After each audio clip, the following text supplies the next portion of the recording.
Однажды в Италии оператор службы экстренной помощи получил звонок. 20 июля 2022 года, около 11 утра, Милан. Оператор. Доброе утро, служба 118, слушаю. Звонящая. Мы звонили, то есть моя соседка пришла ко мне в расстройстве, потому что ее маленькая девочка, 1,5-2 лет, не подает признаков жизни. Оператор. Как это не подает? Вы рядом с девочкой? Звонящая. Да, но это здоровая девочка, не больная. Это довольно особенная ситуация, я думаю, что девочка была... Не знаю. Послушайте, вы не можете прислать кого-то? Я не знаю, что делать. Сеньора, мы едем. Но мне нужно, чтобы вы оставались со мной на телефоне. Сколько ей лет? 1,5 года, но не знаю. Не хочу выдвигать гипотезы, я всего лишь соседка. Сеньора расстроена, и я понимаю, почему. Девочка явно лишена жизни. Спасатели прибывают через четверть часа и находят 2 женщин. Более молодая лежит на диване, прикладывая к лицу завернутый в кухонное полотенце лед.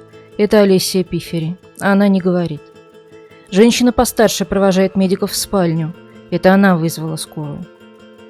Увидев девочку, бывалые медики задались вопросом, что в голове у ее матери. В этом видео попытка ответить на этот вопрос. Однажды в Италии.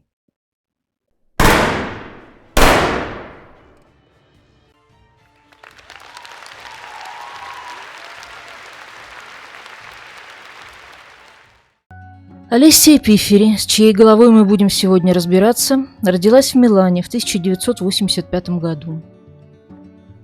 Мать Мария Ассандри, кассирша в супермаркете, отец Лучано, смотритель здания. В семье есть еще одна девочка, Вивиана, почти на 10 лет старше Олессии. Семья жила в квартире в пригороде Понте-Ламбро и производила впечатление вполне благополучной, но сама Олессия считает свое детство тяжелым и проблемным. По ее словам, отец был агрессивным, сильно пил и иногда избивал жену. А ею, маленькой Олессией, родители пренебрегали из-за работы. И большую часть времени девочка проводила с бабушкой и дедушкой по материнской линии. Увы, они умерли вскоре друг за другом, когда Олессии было чуть больше 5 лет. После этого девочка стала замкнутой, перестала общаться со сверстниками и проводила много времени в одиночестве. Позже, когда Олессия пошла в школу, начались серьезные проблемы с учебой, из-за чего ей даже назначили учителя-дефектолога. А потом семье и вовсе посоветовали обратиться к психологу или нейропсихиатру. Но, по словам Марии Ассандри, психолог сказал, что интровертное поведение Олессии было лишь приходящим периодом, и больше она не стала водить девочку по врачам. Правда, по документам все было гораздо серьезнее, и Олессией занимался не психолог, а нейропсихиатр. Из всего клубка справок и показаний точно можно понять лишь одно: беспроблемным ребенком Олессия никогда не была, да и отношения с семьей у нее непростые. Отец девочки рано умер от рака, а мать с сестрой, с одной стороны, вроде и поддерживали младшенькую, вплоть до почти 40 лет всем, чем могли.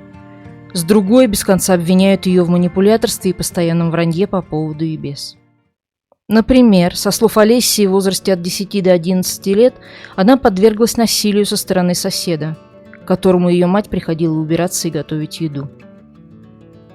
Мать же категорически отрицает, что такое могло быть, клянется, что никакого друга семьи не существует, и уверена, что это очередная фантазия ее непутевой дочери, к которым та постоянно прибегает, чтобы выставить себя несчастной или даже безумной.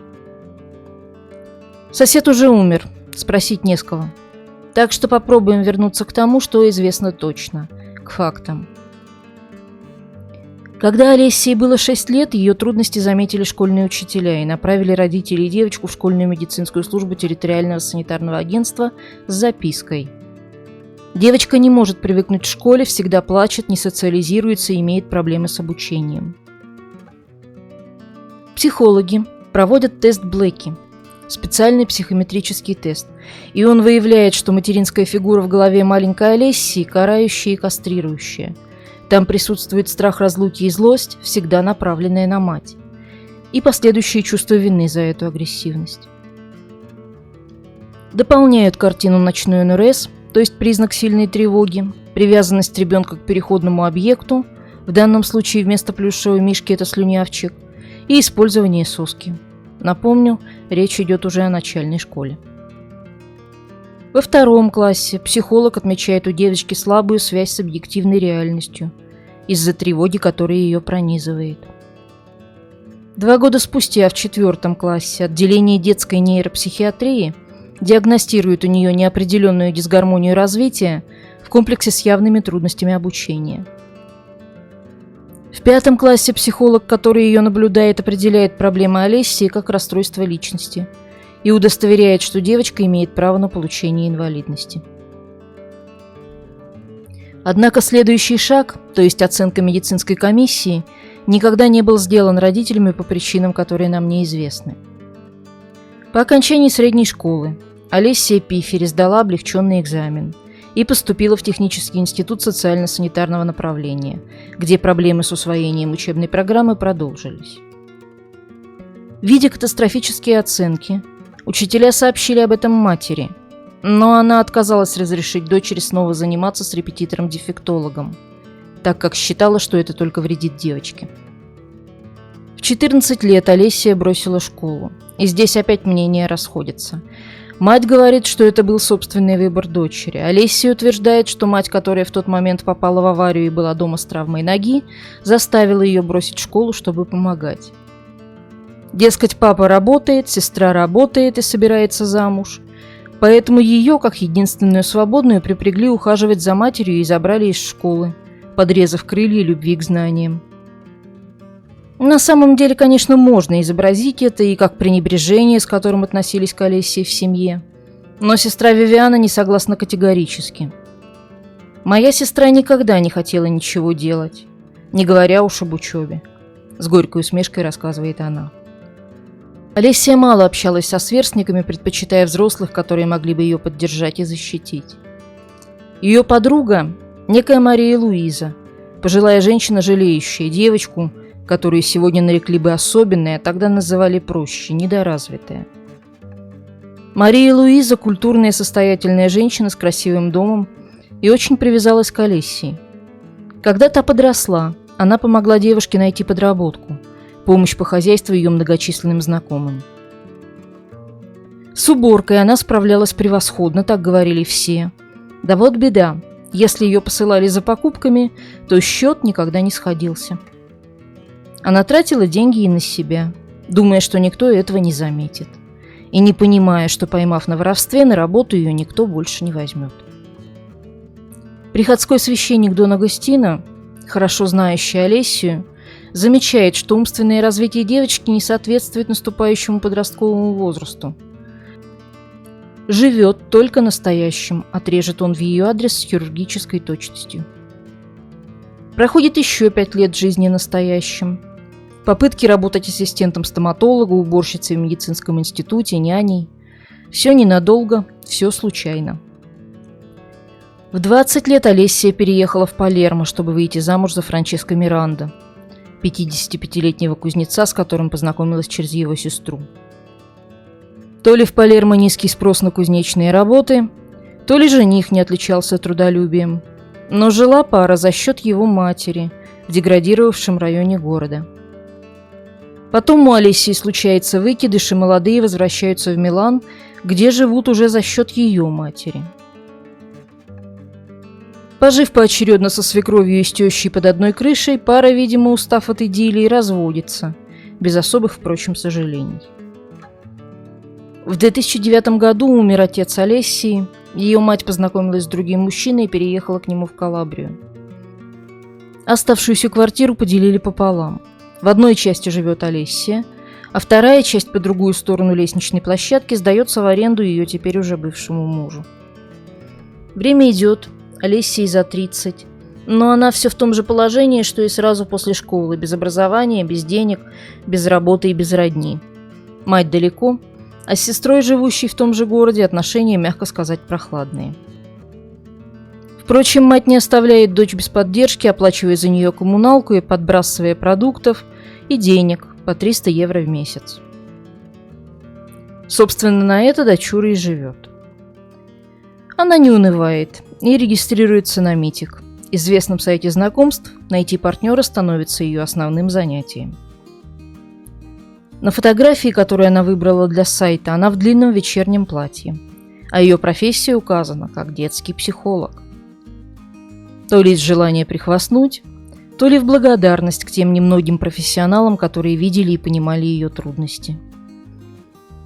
Такая активность на сайте знакомств не проходит зря. И летом 2020 года Олеся беременеет, неизвестно от кого. Она будет утверждать, будто не знала, что беременна вплоть до момента родов. По ее словам, у нее не было никаких симптомов, да, живот раздулся и прекратились месячные, но она считала, что это гормональный сбой. Мать же Олеси клянется, что дочь прекрасно знала о своем интересном положении и сама ей о нем сообщила, только заставила пообещать никому не говорить, и особенно сестре Вивиане. Личность биологического отца Олеся будет менять в зависимости от того, кто спрашивает. Сеньоре Марии Луизе она скажет, что это некий сардинец, живущий в Тревильо. Для других знакомых предназначена более туманная версия – женатый мужчина с детьми. И, наконец, в суде, как и своему адвокату, она скажет просто «не знаю», потому что не знаю. Как бы то ни было, теперь, когда она ждет ребенка, усилия по поиску партнера, а точнее источника денег на жизнь, удваиваются. И вот, наконец, счастливчик находится. Марио Дамброзио из Леффе, что под Миланом. Галантный, чувственный и приятный, как его характеризует сама Олеся. Что было на уме у Дамброзио, можно только предполагать. Но, похоже, он действительно проникся симпатией к Олесии. Их встреча происходит на следующий же день после виртуального знакомства. Сразу после он предлагает ей провести совместный отпуск в Калабрии. Все включено, все за его счет. Кажется, Олеся поймала свою жар-птицу. Она с энтузиазмом соглашается, и все идет настолько хорошо, что по возвращении из отпуска Олеся не возвращается к себе домой, а устраивается на территорию любимого. Двое наслаждаются любовной идиллией, которую, кажется, ничто не может разрушить, но 28 января 2021 года Олеся Пиффери неожиданно, если не для себя самой, то для партнера уж точно, рожает. Дамброзио ничего не знал о беременности своей возлюбленной. Круглый живот и отсутствие менструации она объяснила ему словами якобы своего гинеколога. Все тот же гормональный сбой, ничего страшного. На самом деле ни к какому гинекологу она не ходила, а начавшиеся схватки объяснила воспалением седалищного нерва. Воспаление настолько сильное, что Олеся отправляется в туалет, где, опять же, по ее словам, из нее выскальзывает тельце ее маленькой дочки. Женщина зовет на помощь своего друга, по счастью, тот недалеко работает в сарае под домом. Дамброзио подхватывает девочку, застрявшую головой вниз в унитазе, наполовину утонувшую. И со словами «родилась эта девочка, я ничего не знал», вызывает скорую помощь. Малышка попадает прямо в отделение интенсивной терапии новорожденных, потому что родилась недоношенной всего в 7 месяцев. Дамброзио, естественно, складывает 2 и 2 и получает простой результат – ребенок не его. Но Олесию Пиффери это совершенно не смущает. Она расскажет мужчине, что хоть биологический ребенок и не его, но, родившись в его доме, он его выбрал. Она назовет дочку Дианой, в честь принцессы Дианы, и с восторгом включится в новую для себя роль матери. По крайней мере, поначалу. Вот что она пишет в это время своей подруге. «Эта девочка заставляет меня задуматься и увидеть множество аспектов вещей, которые очень важны в жизни. Может быть, мой разум повзрослел, когда я стала матерью. Может, это материнский инстинкт. А возможно, став матерью, ты видишь вещи другими глазами. Когда я смотрю на нее, я говорю себе, ты здесь, и для меня это дар небес. Потому что я всегда мечтала иметь ребенка, хоть, может быть, и не сейчас, но особенно девочку. Поэтому для меня эта девочка... Не знаю, у меня такое впечатление, что она благословение. Эта девочка для меня знак чего-то. И еще у нее голубые глаза. Если бы ты видела, какие у нее голубые глаза. Просто чудо, блондиночка с голубыми глазами, настоящая куколка, эта маленькая барышня». Дамброзио приходит навестить их обеих, однако не в качестве потенциального отца. Он намеревается прекратить отношения, оставшись друзьями. Но Олеся не хочет друзьями. Вот что пишет она возлюбленному через WhatsApp. «Все, что случилось, неожиданно, и девочка не твоя. То, что ты сказал мне сегодня, я очень надеюсь, продиктовано моментом, суматохой. Я это прекрасно понимаю. Но чувства, которые я испытываю к тебе, не исчезают за один день. Я много ошибалась, это правда. Возможно, есть такие моменты в жизни, когда понимаешь многие вещи. Я тебя люблю, я в тебя влюблена. Чувствовать себя только подругой для меня невозможно, это причиняет мне боль. Если Диана пришла, то это потому, что она выбрала тебя. Я ничего у тебя не просила. Девочка записана на меня, я знаю, что я тебя люблю и не хочу тебя потерять». Кажется, ей удалось достучаться до сердца Марио. Он возьмет Олесю обратно к себе, пока маленькая Диана не будет выписана из больницы. Это около 1,5 месяцев. Ну а после выписки молодая мама отправляется растить дочь на свою территорию. Семья Олеси и Пифери принимает новорожденную с радостью. Правда, сестра Вивиана злится, что та держала все в секрете, но предлагает всяческую помощь с ребенком. Мать Олеси и новоиспеченная бабушка Дианы Мария даже готова на время оставить Калабрию и вернуться к дочери в Милан, чтобы научить ее быть матерью и присматривать за внучкой. Вот только Олеся, кто знает почему, отказывается принять их помощь. «Дочка моя, делаю, что хочу», — отвечает она им, не особо заботясь о вежливости. Впрочем, нельзя сказать, чтобы у нее совсем не получалось. Все, кто видел Диану в младенчестве, соглашаются, что, по крайней мере, до лета 22 года маленькая Диана выглядела хорошо накормленной и ухоженной, была весела, и у нее были игрушки. Кое-какие странности, правда, есть. К примеру, девочка не стоит на учете у медиков. Казалось бы, недоношенный ребенок особенно нуждается в медицинской помощи. Но у нее нет педиатра, и ей не делают обязательные прививки.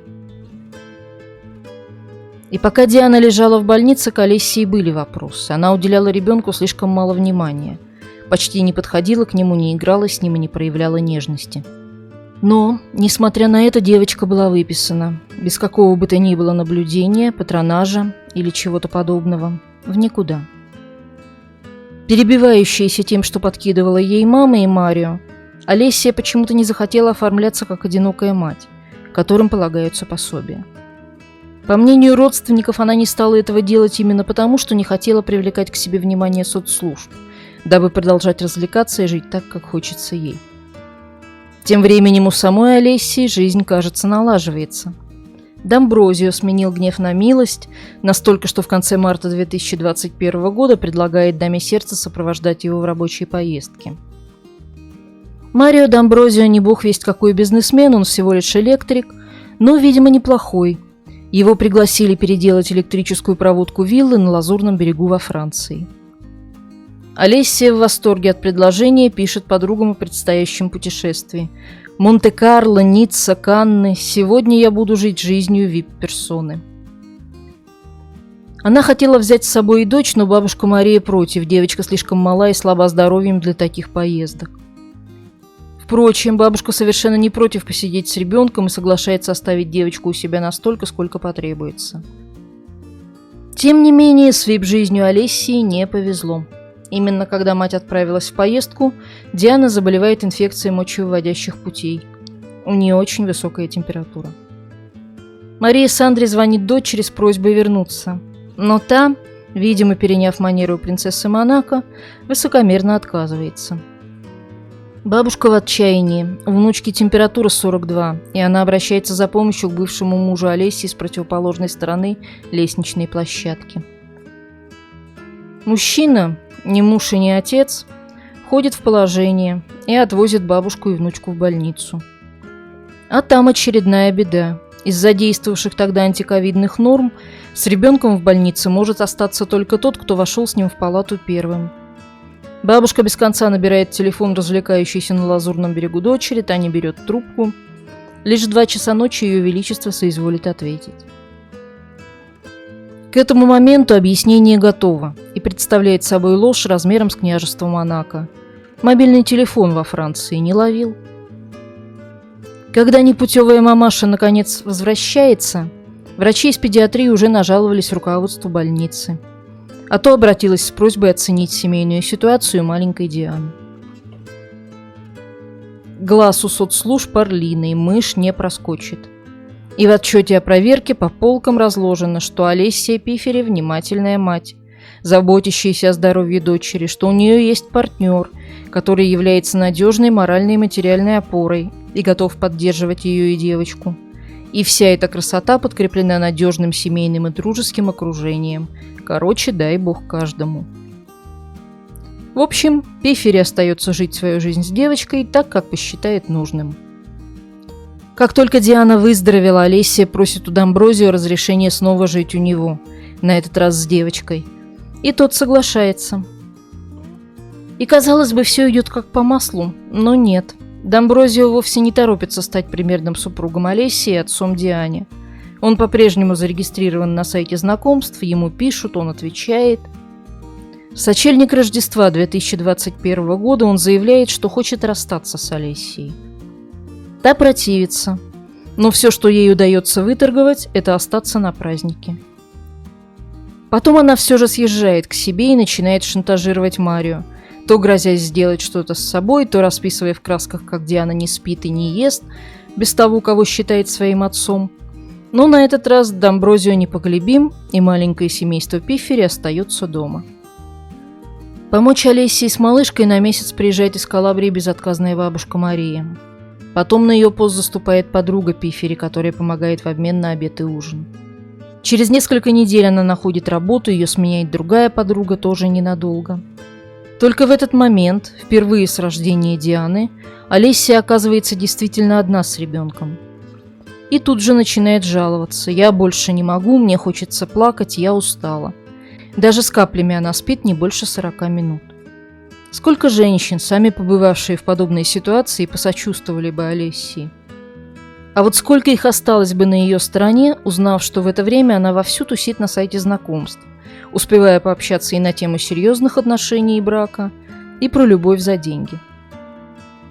Все встречи происходят на дому у молодой матери в большой кровати рядом с кроваткой Дианы.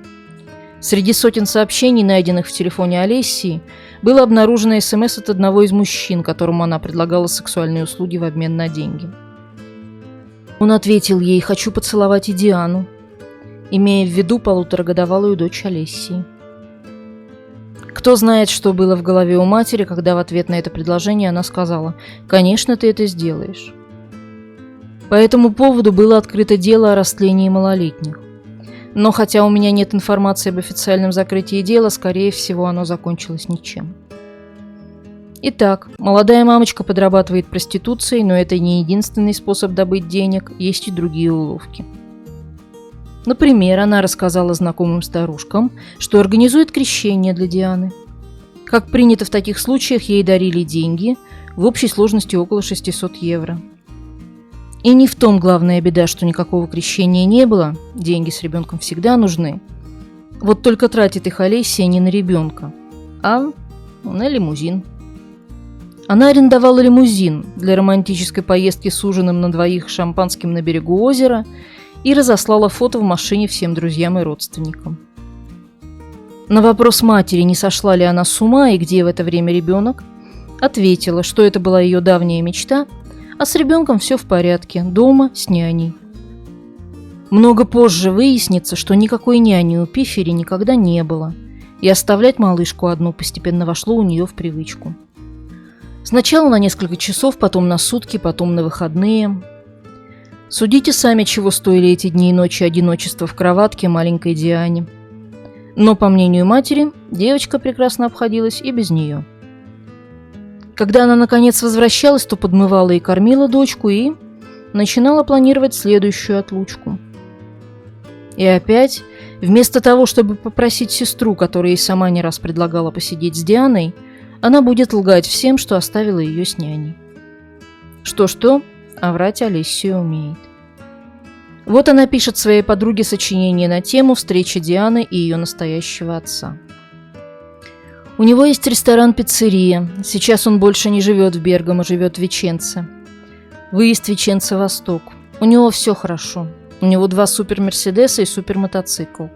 Хотел приехать сюда на кабриолете, но коляска не помещалась, поэтому приехал на другой машине. Когда я вышла, ты не представляешь, как они улыбались друг другу с Дианой. Боже мой, у меня слезы наворачивались. Я думаю, что такую эмоцию понимаешь только когда через это проходишь. Да-да, немного на него похоже. Похоже на меня и похоже на него. Он взял ее на руки здесь дома на диване, держал ее весь вечер, и она улыбалась ему, играла с ним. Какие улыбки! Это действительно правда, что кровь от крови не лжет. Кровь, может, и не лжет, а вот Олессия, да, и еще как. В реальности есть двое пожилых мужчин, которых Олессия посещает, Массимо и Карло. Массимо – пенсионер, который мечтает переехать на Тенерифе, чтобы лучше наслаждаться пенсией, и Олессия готова следовать за ним немедленно. Он может дать мне стабильность, хочет защитить Диану во всех смыслах.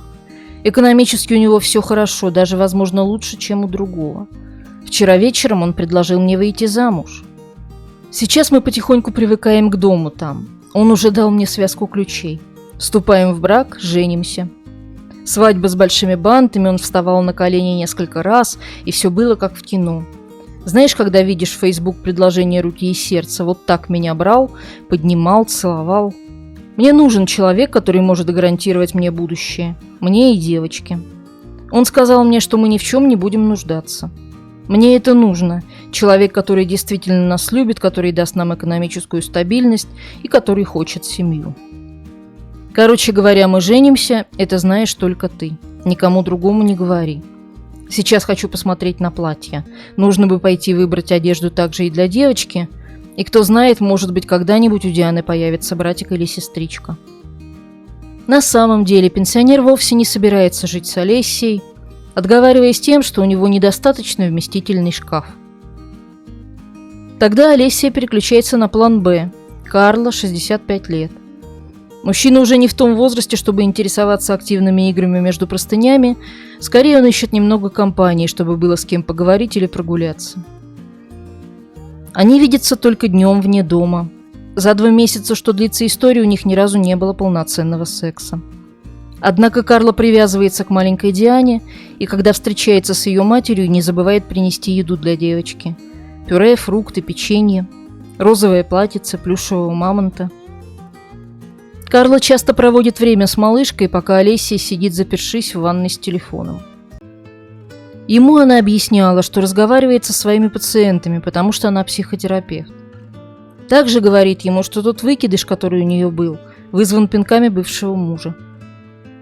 Опять врет. Так же, как уже другим слушателям, врет о том, что до выкидыша ее допинала мать. Олессия Пифери врет часто и не по делу, так что становится очень сложно выловить из ее россказней те крупицы правды, которые там, возможно, уцелели. Карло это не нравилось. И не только это. Не нравилось, как легко женщина становилась агрессивной, повышала голос. Как она сердилась, когда мужчина прямо давал ей понять, что на будущее с ним рассчитывать ей не следует. Терпение Карло лопнуло, когда из его кошелька начали пропадать деньги. И, несмотря на очевидную привязанность к девочке, в июне 2022 года он прекращает встречи с Олессией, чтобы в истории, которую она сочинит по этому поводу для знакомых, стать неизлечимо больным. Впрочем, расстроилась дама не сильно. 2 июня ее ненаглядный Домброзио прислал ей сообщение «Как дела?». Их отношения возобновляются, но мужчина предпочитает на этот раз действовать осторожно. Никакого сожительства. Подруге Олессия Пифери пишет: «Я и Супер Марио снова сошлись. Мы пытаемся. Надеюсь всем сердцем, что с ним сейчас дела пойдут отлично, и скоро я смогу вернуться к нему домой». Но все же Пифери меняет стратегию и действует без нахрапа, пока соглашаясь на гостевые отношения. То он у нее, то она у него. Правда, бывает же такое, и здесь сказываются аристократические замашки нашей сеньоры. Оказывается, она совершенно не выносит общественный транспорт и передвигаться соглашается только на такси. В Италии нет ни Яндекса, ни даже Убера, и поездки влетают в копеечку. Но разве комфорт не стоит этих денег? Конечно, стоит. И Пифери распродает барахло, которое считает ненужным. Например, коляску Дианы. всего за 20 евро, серебряную рамку с фото папы, одалживается по несколько сотен евро у знакомых, якобы для оплаты счетов и покупки еды для дочери, или придумывает историю с крещением, о которой уже говорилось выше. Ну и всегда в наличии главный ресурс для торговли – собственное тело, которое Пифери тоже предлагает по ценам много ниже рыночных. Пытается, конечно, продаться подороже. Для этого даже просит соседа снизу присылать ей клиентов, любых, лишь бы здоровых и платежеспособных. Да, и только по будням выходные предназначены для ее любимого Супер Марио. Первая поездка обходится ей в 200 евро, а маленькой Диане в 16 часов ожидания, с 8 утра до полуночи. А де Амброзио и подруге Пифери врет, что Диана с няней. Что не позволило ей завернуть к сестре, которая живет неподалеку и неоднократно предлагала помощь, и оставить девочку у нее – вопрос. А впрочем, советов сестры, как и чьих бы то ни было, она никогда не слушала. Тот же Дамброзио не возражал, чтобы она приезжала к нему с Дианой, и иногда так и было, но чаще малышка оставалась дома одна. В выходные 2 июля 2022 года, 14:00, Алессия Пифери выходит из дома с красным чемоданом и садится на заднее сиденье белого джипа «Компас» с водителем. Это второй отъезд без Дианы и первый, который включает 2 ночи. С субботнего дня до утра понедельника ребенок должен обойтись 3 бутылочками молока и холодного чая. По возвращении мамаша находит Диану стоящей в кроватке, грязной и улыбающейся. Кто знает, сколько плакала малышка перед этим. И мать и соседи утверждают, что девочка якобы не плакала никогда. Можно ли в это поверить, не знаю. Но уверена, что все невыплаканные тогда слезы достались бы психотерапевтам Дианы, изрядно пополнив их практику и кошельки. Достались бы, если бы Диана смогла вырасти. В понедельник, 4 июля, Алессия Пифери возвращается домой и, не застав дома ничего, по ее мнению, страшного, сразу же звонит водителю. Машина будет нужна ей уже в среду 6-го. Но нет, она слишком устала от ночных трудов, и, чтобы отдохнуть, отменяет бронь, наврав что-то про племянника в коме. Договаривается с соседом о встрече на 3 за 200, нет за 100, хорошо за 40 евро, раз уж третий все равно не стоит на ногах. Но в четверг та самая романтическая поездка на лимузине, 380 евро аренда машины, 156 ужин в ресторане на двоих и 15 часов одиночества для Дианы. Вечер пятницы, 8 июля. С чемоданом полным одежды Пифери снова едет на джипе к любимому, где остается до 10 утра понедельника. Диана выдержала в полном одиночестве около 60 часов. Четверг, 14 июля, 18:50. Пифери с чемоданом и сумкой, набитыми одеждой, только вечерних платьев она взяла с собой около 30, снова отправляется домой к де Амброзио. В субботу, 16 июля, она лжет матери, что у де Амброзио пневмония, и он находится в реанимации, а Диана дома с няней. Марио де Амброзио она наврет, что девочка отдыхает на море с тетей Вивианой. Соседу-своднику зачем-то, что отец Дианы умер, и теперь все на ее плечах, а знакомый, что ее мама Мария умерла. И никому, ни одному человеку Пифери не сказала, что ее ребенок дома один, и все, что у него есть, маленькая бутылочка с холодным чаем. Это себе Алессия Пифери положила в чемодан 30 вечерних платьев, а дочке лишь одну маленькую бутылочку. Тот, кто бывал в Милане в июле, знает, какая удушающая жара стоит там в это время, и что бутылочка воды – это очень, очень мало, даже на один день. Малышке Диане хотелось пить так сильно, что она пыталась грызть грязный подгузник. Увы, он создан, чтобы впитывать влагу, а не отдавать ее. В воскресенье 17 июля в 23:26 женщина связывается с водителем и договаривается о возвращении в Милан в среду 20 июля. 6 ночей она наслаждалась объятиями своего ненаглядного и приятной загородной прохладой, пока Диана боролась против голода и жажды при помощи своего же подгузника в раскаленной квартире. В понедельник, 18 июля, Марио де Амброзио едет на своей машине по делам в Милан, и Алессия Пифери едет вместе с ним. У него рабочая встреча, и около часа она ждет его в фургоне. По какой причине женщина не сочла нужным проверить состояние здоровья малышки, которая находится дома одна 3 дня и 4 ночи? Вот что говорит об этом она сама. С сеньором Домброзио была очень острая дискуссия из-за банального кофе, и я боялась говорить, потому что у него все-таки был очень сильный характер, и я боялась этого мужчины. Я беспокоилась о моей дочери, но, к сожалению, боялась реакции сеньора Домброзио, потому что он был довольно агрессивен на словах и однажды даже пытался ударить меня об стекло во время спора. Я боялась говорить и просить отвезти меня домой. 4 раза она повторяет слово «боялась». Боялась за себя. А за дочку беспокоилась. Но как же тут быть, когда рядом практически людоед, и все, что остается, это ждать в машине с кондиционером его возвращения. Судебно-медицинская экспертиза определила время смерти Дианы неточно. Понедельник, вторник. Возможно, в то утро понедельника она была еще жива.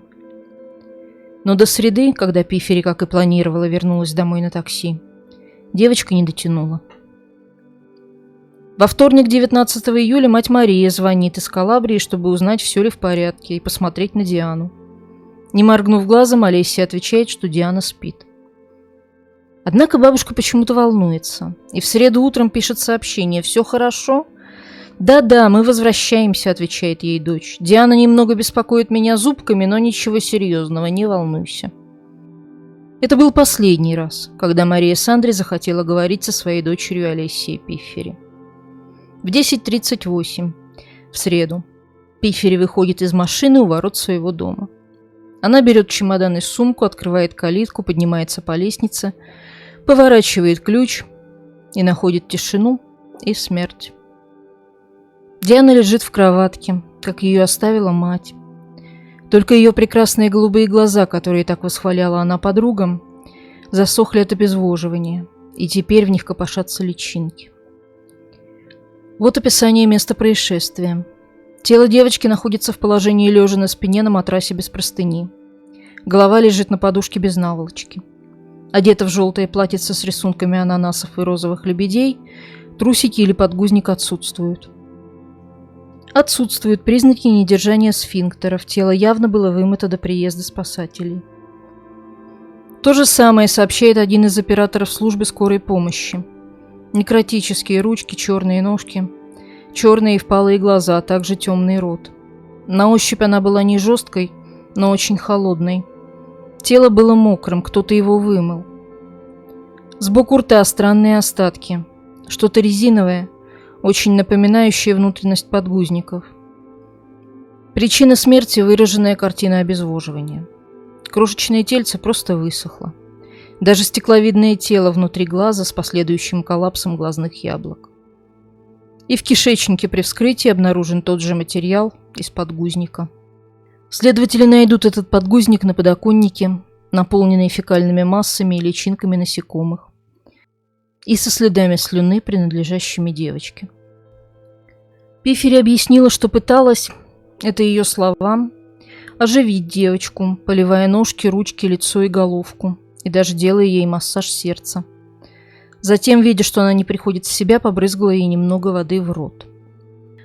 Оператору службы скорой помощи она тоже соврала, что оставила девочку с няней, что эта няня звонила ей пару дней назад, чтобы сказать, что все в порядке.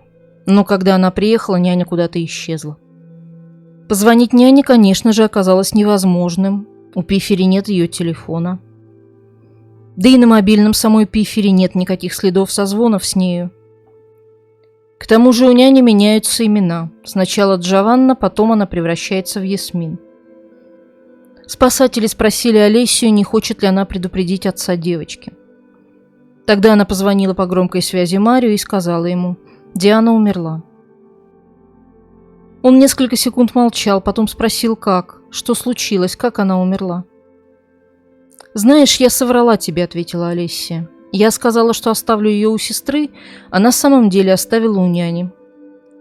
«Что ты наделала? Почему ты не взяла ее с собой? Ты же знаешь, она мне не мешала». После этого звонка он больше никогда не будет с ней разговаривать и не захочет ее видеть. Врачей, приехавших по вызову, поразило спокойствие Олесии Пифери. Может быть, это моя вина? Потому что я взяла ее на руки, трясла, пыталась оживить, намочила ее. Может быть, я переборщила? Словно сокрушаясь о ребенке, подцепившем насморк, говорит им она. И множество раз повторяет одну и ту же фразу: «Я неплохая мать». Неплохая. Она действительно вымыла и переодела тело девочки перед тем, как предъявить его спасателям. Сняла и положила на подоконник грязный подгузник. Но можно ли поверить в то, что она не видела, что перед ней труп? Что она действительно пыталась оживить тело, которое уже едят личинки? И опять возникает резонный и очень важный вопрос: что на самом деле в голове у этой женщины? Ведь именно от этого зависит, как и за что она должна быть наказана. Ее защита пытается доказать, что Олесия Пифери умственно отсталая. Настолько, что не понимает счет времени и просто не отдавала себе отчет в том, что делает. Нет сомнений, особым умом сеньора Пифери не блещет. Да и некоторые психологические проблемы у нее явно есть.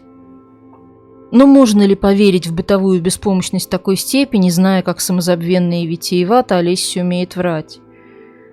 Помня, что она в состоянии организовать и фальшивые крестины, и вызов лимузина, и добычу денег на него. Является ли Олесия Пифери вменяемой? Способна ли понимать, что она делает и к чему это приведет?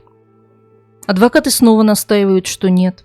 Но 30 вечерних нарядов в чемодане заставляют в этом усомниться. Сама Пифери говорила, что взяла так много одежды не потому, что хотела уехать на месяц. Просто ей нравится часто менять наряды. Но ведь это означает, что она смогла понять, и чего хочет, и что нужно сделать для того, чтобы это желание осуществить.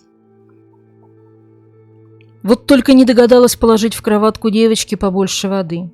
Пусть не по одной бутылочке на каждое из своих платьев, но хотя бы по одной на каждый день отсутствия. Не догадалась или не захотела? Хотела ли Пифери, чтобы ее дочь умерла, или действительно не сообразила, что раскаленным летом с одной бутылочкой воды ребенок не выживет? Почему раньше, уезжая на более короткий срок, оставляла 3 бутылочки, а теперь только одну? Возможно, на самом деле жидкости Пифери оставила больше. Как установили следователи, в кухне были еще пара бутылочек, которые, видимо, вернувшаяся мать переставила из кроватки, пытаясь скрыть, что ребенок оставался один со стратегическим запасом. Если бы бутылочка и впрямь была одна, скорее всего, Пифери судили бы за убийство не с косвенным умыслом, может, выживет, может, нет, мне без разницы, а за умысел прямой, хочу, чтобы умерла. Так чего же хотела Олесия Пифери? Этот вопрос ей задавали множество раз. Вот один из отрывков ее допроса, где она говорит, что хотела вернуться за дочерью на следующий день и забрать ее с собой. Прокурор спрашивает, что изменилось. Раньше она проводила выходные у любовника и дочь оставляла. Почему теперь нет? Следует 54 секунды тишины. Пифери пытается что-то придумать. Прокурор задает следующий вопрос. Почему же тогда она не вернулась в пятницу, как хотела? Тишина. Прокурор настаивает. Почему не вернулась? Тишина. Потом прокурор выстраивает ей ловушку, спросив, беспокоилась ли она о дочери. Да, беспокоилась, потому что могло случиться что угодно. А что могло случиться, продолжает прокурор. Были ли вы в курсе, что может случиться то, что случилось? Пифери отвечает, да, но не именно то, что случилось, что-то другое. Типа она могла умереть во сне, перестать дышать. И тогда почему вы не вернулись? Тишина. Знаете ли вы, какие последствия может иметь длительное голодание у ребенка 1,5 лет? Помимо обезвоживания, смерть. Попадается она в ловушку. Собственно, этой фразы достаточно. Но Пифери больше никогда ее не повторит, утверждая, что произнесла ее в состоянии шока из-за постигшего ее несчастья, под давлением и вообще имела в виду другое. Она врет в глаза уже знающим о ее приезде в Милан в понедельник следователям, что ее там не было, продолжает врать про няню. Всем уже совершенно ясно, что произошло. Но по-прежнему остается загадкой, что происходит у этой женщины в голове. Неужели в здравом уме и трезвой памяти она оставила своего ребенка на такие мучения? И еще. Она сознательно решила избавиться от дочери, подло оставив ее умирать от голода и жажды? Или просто приняла очень высокий риск смерти девочки? Хотела ли она перестать быть матерью? Однажды Олеся Пифери пояснила психиатру, что в тот момент, когда она оставляла девочку, у нее словно выключилась голова матери и включилась голова женщины. Можно поспорить о том, способна ли просто женщина оставить в опасности ребенка. Но то, что голова матери там не работала, это факт. Да и была ли она, эта голова? Защита Пифери пытается доказывать, что нет. Ссылается на трудное детство обвиняемой, на то, что проблемы психологического характера имелись у нее уже тогда. Вот только для признания ее невменяемой в отношении убийства собственной дочери это не имеет никакого значения. Важно не то, какой Пифери была в детстве, а то, какой она была в момент совершения преступления, то есть в эти 6 страшных дней ее отсутствия дома. Впрочем, адвокаты тоже это понимают и настаивают, чтобы суд принял во внимание заключение 2 тюремных психологов, которые проводили с Пифери некоторые тесты. И коэффициент интеллекта у женщины, согласно их мнению, на уровне 6-летнего ребенка. Суду эти выводы кажутся странными, и он назначает свою экспертизу. В ходе этих исследований у специалистов возникает серьезное сомнение, а не симулирует ли сеньора. Причем не только слабоумие, но и психоз. Психиатру сразу заметно, что обилие психоаналитических терминов в речи Пифери никак не соответствует ее более чем скромному уровню образования. И возникает подозрение, что выучила она их в контакте с психологами тюрьмы, что, впрочем, еще раз доказывает, что никакая она не слабоумная. Суд тоже замечает, что поведение обвиняемой, уверенное и адекватное, никак не соответствует диагностированному ей тяжелому умственному дефициту. При исследовании было сделано так много ошибок, что в отношении психологов и защиты также будет возбуждено дело по обвинению в подлоге и пособничестве преступлению. Ну а дело Олеси Пифери идет своим чередом. Заключение эксперта, которое суд принял во внимание, говорит о женщине совсем другое. В нем отмечается, что с мужчиной она ищет не партнерские отношения, а такие, где ее защищали бы и заботились, ничего не требуя взамен. Проще говоря, паразитические. Что касается материнства, психиатр считает, что оно играет для Пифери второстепенную роль и замечает эмоциональную дистанцию от трагических переживаний. Женщина выражается монотонно и плоско, всегда одинаково, певуче. Тоже говорит нам ее лицо, без мимики. Кажется, двигаются только губы. Врач наблюдает, как Пифери фальсифицирует и преувеличивает свои психические трудности. Что у нее нет ни посттравматического стрессового расстройства, ни диссоциации, ни делирия, ни расстройств психотического спектра. Есть и диагноз – алекситимия, неспособность понимать собственные эмоции и, как следствие, эмоции других. Пифери просто не в состоянии проявлять эмпатию. Отмечают также синдром Калимера по имени мультипликационного персонажа, который постоянно жаловался. Это несправедливость, обвиняя в собственных проблемах кого угодно, кроме себя. Калимера – забавный персонаж. Трудно сопоставить его с образом Олесии, сознательно оставившей дочь одну без еды и винившей в этом няню и любовника. Но то, что каждый раз она находит виновного вовне, отказываясь брать на себя личную ответственность – факт. Ну и главный вывод психиатра, а вслед за ним и суда – полностью вменяемо. Правда, на самый нелегкий вопрос, хотела ли Олеся Пифери такого конца, ответ был, как уже говорилось, отрицательный. По мнению суда, она не хотела убивать дочь, но, учитывая свои любовные потребности, приняла риск того, что малышка умрет, возможно, самой ужасной и мучительной из смертей. А впрочем, это мало что меняет, учитывая 2 отягчающих обстоятельства – родственные отношения с жертвой и ничтожные мотивы, Олеся Пифери обеспечила себе максимальное наказание из возможных. 13 мая 2024 года был вынесен приговор первой инстанции. Олеся Пифери признается виновной в умышленном убийстве при отягчающих обстоятельствах и приговаривается к пожизненному заключению.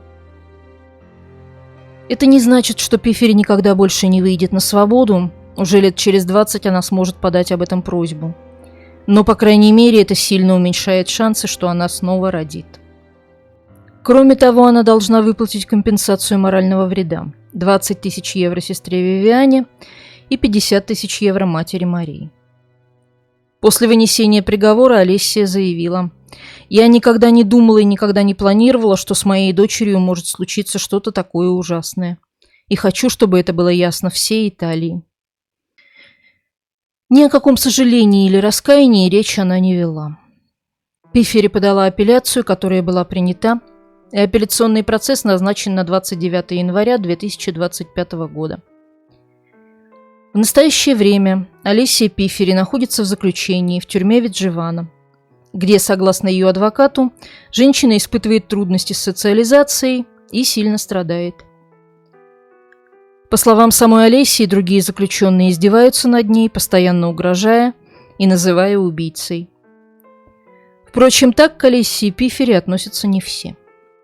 Например, представившись, чтобы письмо дошло до адресата двоюродным братом, ей написал письмо поддержки Джулио Кория, тот самый, кто убил свою подругу Сильвию Карамацци и спрятал ее тело в морозильнике, случай, о котором на нашем канале было рассказано в прошлом ролике.